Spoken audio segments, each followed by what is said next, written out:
a verdade por trás do mito do dilúvio. E se a arca de Noé não fosse sobre animais e chuvas, fosse uma metáfora sombria da destruição dos reinos de Israel e Judá? E se as águas do dilúvio fossem os exércitos invasores que afogaram a terra em sangue e exílio? E se a Tevá, chamada arca, fosse a própria experiência do cativeiro babilônico expressada em uma forma de linguagem: prisão, travessia e sobrevivência? Neste vídeo que você vai assistir agora em um formato recorte, foi uma das melhores aulas que pude prelecionar aqui neste canal, dando um total conhecimento e aprofundamento sobre este tema de uma maneira muito acuidosa. Procuramos entender numa análise intertextual, passando por todas as tradições do pós-exílio, empregando as formas de linguagem e essa interconexão com as tradições, de que esta arca, na verdade, dilúvio, não passam de um projeto de poder narrativo interventor. O Gênesis nada mais é do que um grito poético da Golá, diáspora, do projeto teocrático do norte e a tradição de Javé por El, Baal e Asherá. A aliança chamada Brit surge não como um pacto divino, surge, na verdade, como uma reconstrução simbólica da identidade dos vencidos. Essa imagem diz tudo. A arca brilha entre o caos. Os exilados marcham com dor. Atrás vêm os cavaleiros. A ruína se aproxima. A história bíblica vai ganhando diferentes contornos, da resistência política, denúncia sacerdotal e a refundação ideológica. Este é só um dos modelos da nossa teologia crítica liberal revolucionária, que você poderá um dia fazer parte, se assim o desejar. Se você ainda não é inscrito aqui no canal, se inscreva, ative o sino para receber notificações. É muito importante essa ativação do sino, isso mesmo, para que você acompanhe periodicamente nossas publicações, assista nossas lives e faça parte dos revolucionários, daqueles que na verdade cansaram do engano e que olharão para a Bíblia com uma forma muito crítica, profunda e acuidosa.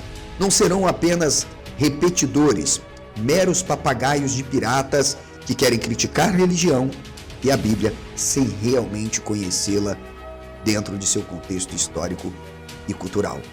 Então, no decorrer deste vídeo, você irá se deparar com uma proposta importantíssima nossa. Eu espero que você não pule, não pause, assista até o final. Se este vídeo não for o melhor vídeo que você assistiu e uma das melhores abordagens sobre a Arca de Noé, com certeza você não continuará inscrito aqui neste canal. Então, vem comigo, vamos ao tema e eu volto no final. Primeiro, a minha proposta hoje desta abordagem é entender o dilúvio como uma narrativa crítica a Israel do Norte. Ou seja, nós entendemos já, quem acompanha o nosso canal aqui, não deve tirar conclusões precipitadas, os que chegaram aqui, que nós temos uma playlist com muitos vídeos fazendo uma análise exegética profunda e crítica da Bíblia, sobretudo literária.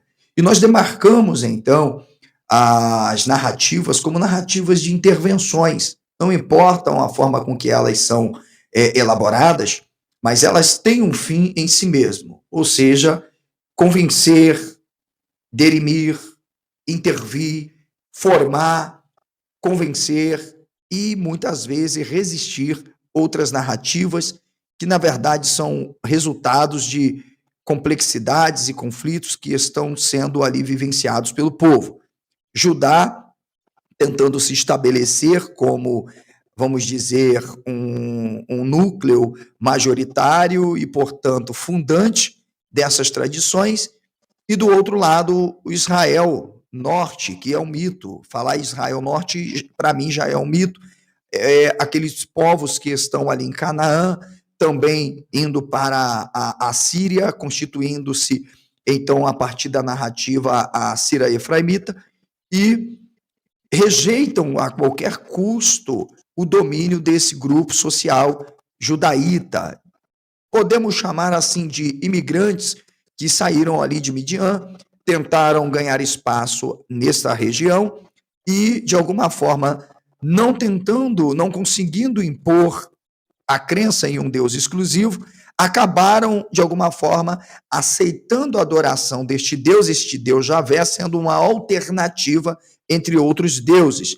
Neste caso, você ainda pode perceber um pré-monoteísmo, né, onde a melhor coisa é o sincretismo, para então chegar à convenção do monoteísmo. Dito isto, então, vamos entender a narrativa do Gênesis, que não importa qual a narrativa, mas a gente pode pegar, ela está situada entre o capítulo 6, aproximadamente 6 a 9, e no 7 nós já temos propriamente a alusão àquela construção própria da arca e da ordenança.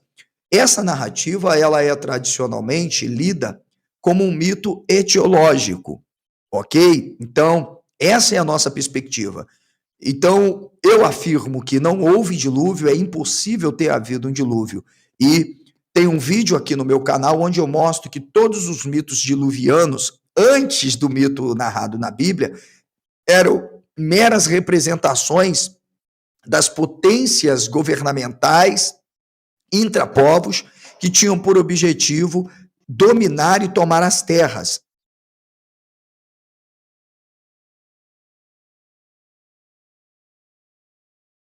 Só que o mito do dilúvio, ele não é um plágio. Ele não é um plágio de Atrahasis, ele não é um plágio de qualquer outro dilúvio.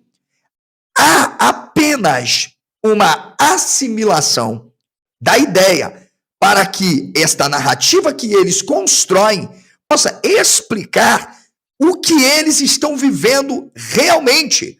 Ou seja, a narrativa, ela tem o objetivo de explicar as razões dos sofrimentos, dos traumas, dos dilemas que eles viveram.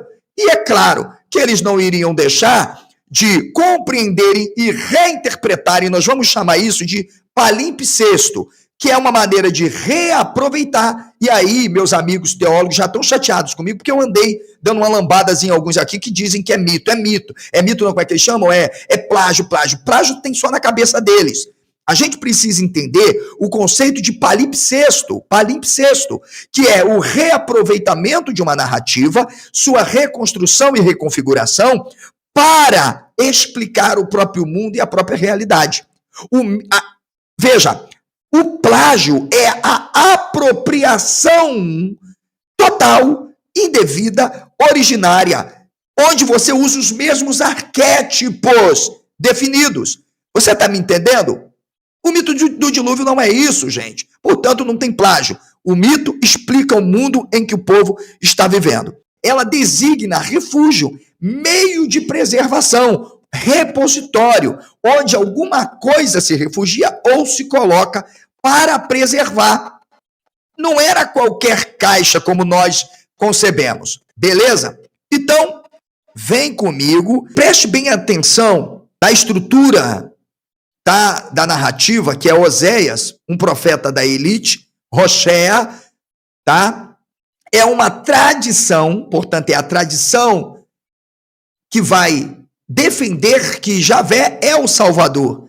E eles são os salvos. A própria palavra Roshea, de Roshia, significa ele salva, ou ele é o que salvou, ok? Se você pegar o texto na perícope, começando lá no versículo 1, você não pode ler o texto fora do contexto, tá? Você vai ver que há uma guerra entre o profeta Oséias, sul, com o norte. E a objetividade de tentar unir as casas. O que é que vai dizer lá? Amru, la arrem, ami. Não é isso que diz lá? Velaar roterren. Dizei a vossos irmãos. Quem são esses irmãos? Quem são? Ami.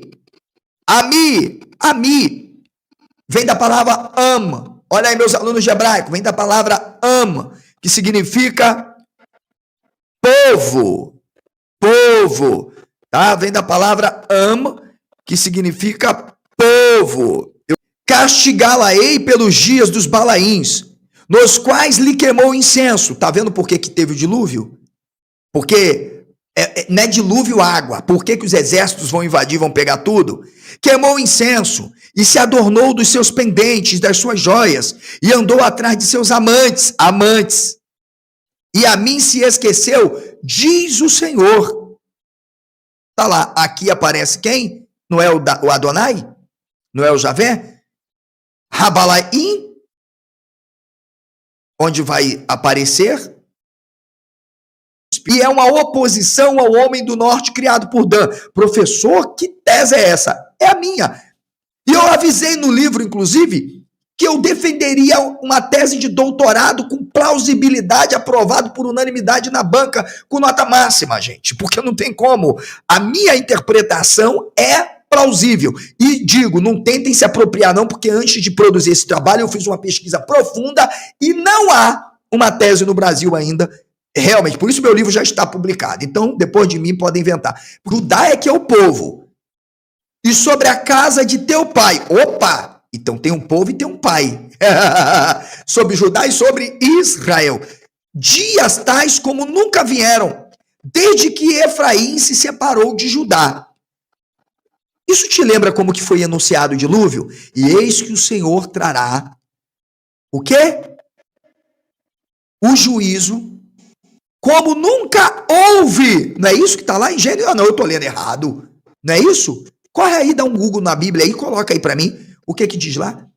Que aquele dia seria um dia tão tenebroso como nunca houve. E sabe quem vai repetir isso? O Jesus dos Evangelhos. Porque assim como Noé anunciou que aqueles dias nunca tinha havido igual, e também veio sobre toda a terra, tá lá, tá explicado. Então, vamos lá. Vou colocar o texto, só para você ter uma noção, uma tradição precedente, muito precedente, gente. Olha aí, ó. O texto tá na tela. Eu não preciso de muito. Veja, Raiti et haaretz verine tohu vavohu ve'el hashamayim ve'en oram. Calma, como assim? Observei a terra. Por quê? Porque a terra tinha sido toda devastada pelos exércitos que invadiram, como inundação de muitas águas. E eis que era sem forma e vazia. Vamos lá? Verrinetohu, e eis, vazia, ou estava, já que nós não temos aqui nesta tradição o verbo.